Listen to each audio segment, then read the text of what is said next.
한미 과학기술공동위원회에 참석한 존 홀드렌 실장은 오바마 대통령에게 과학기술 분야를 자문하는 최고위급 과학계 인사입니다. 네, YTN 사이언스가 홀드렌 실장을 국내 방송사 가운데 처음으로 단독 인터뷰했는데요. 네, 홀드렌 실장은 미국이 아시아 국가 가운데 처음으로 우리나라와 맺은 한미 우주협정에서부터 인공지능까지 최근 과학계의 다양한 이슈에 대한 견해를 밝혔습니다. 허찬 기자가 보도합니다. 한미 우주 협력 협정이 이루어지는 배경에는 어떤 이유들이 있었습니까? It doesn't really make sense to talk about going to Mars in competition, with everybody trying to go to Mars separately rather than going to Mars together. It's simply too expensive and too complicated. Spreading out the costs, spreading out the jobs, spreading out the technology, getting the benefit of different national capabilities for the really demanding missions to come makes an increasing amount of sense. So our long-term vision is to build more and more collaboration on space missions, and Korea, we think, will be an important player. You're very good at technology. You're very ambitious and energetic in your own space aspirations, and we think, therefore, that it makes sense to engage you in increasing cooperation in space. 네, 다음으로는 한미 원자력 협정에 대해서 얘기를 나눠보겠습니다. 한미 원자력 협정이 42년 만에 개정이 됐는데요. 이로 인해 가장 달라지는 부분은 어떤 것들이 있을까요? Well, the new 123 agreement in nuclear cooperation took a long time to negotiate because there were some very difficult issues on the table, including the future of uranium enrichment, possibility in Korea, including the future of the possibility of reprocessing. And what was agreed that was very important was the formation of a high-level bilateral commission that in fact will meet for the first time next month here in Korea to address together both the challenges and the opportunities in the future of the management of the nuclear fuel cycle. That is, whether or not Korea should enrich uranium, whether or not Korea should reprocess nuclear fuel. So basically what was worked out in that agreement, rather than the previous agreement's flat prohibition on enrichment or reprocessing in Korea, was a process for the two countries to analyze and think together about whether and when it would make sense for those activities to be carried out in this country. 한국의 과학기술 수준이 발전을 하다 보니까 아무래도 더 다양한 분야에서 협력을 같이 할 수 있을 것으로 보이는데요. 그렇다면 특히 눈여겨보시는 분야가 있으십니까? Absolutely. I think our cooperation has been growing and it will continue to grow. There are a great many areas where we can learn from each other.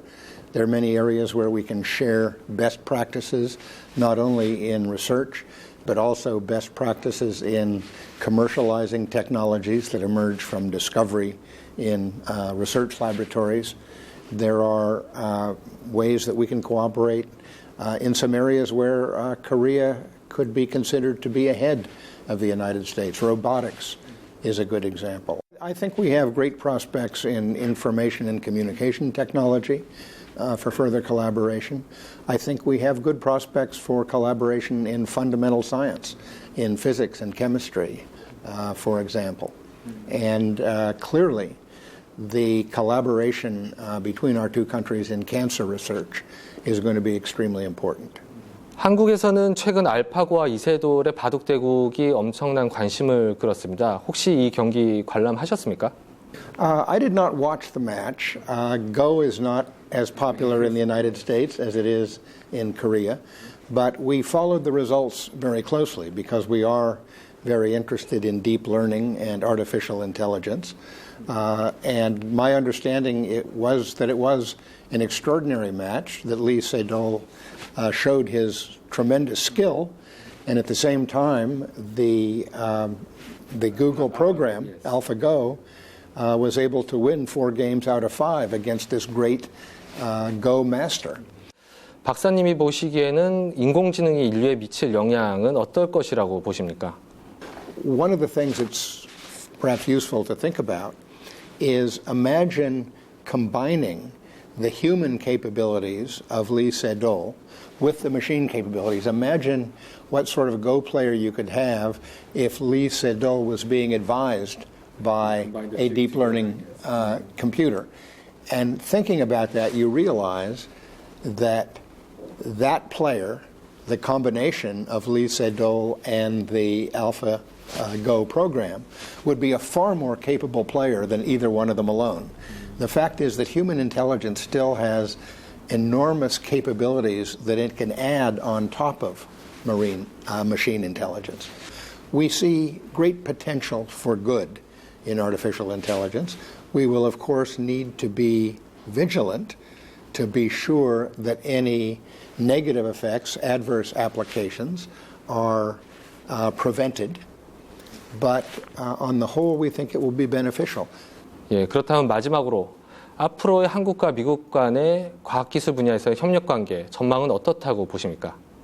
I see the prospects for future cooperation in science and technology between Korea and the United States to be very exciting and encouraging. We already cooperate on so many important areas in science and technology. We do it effectively.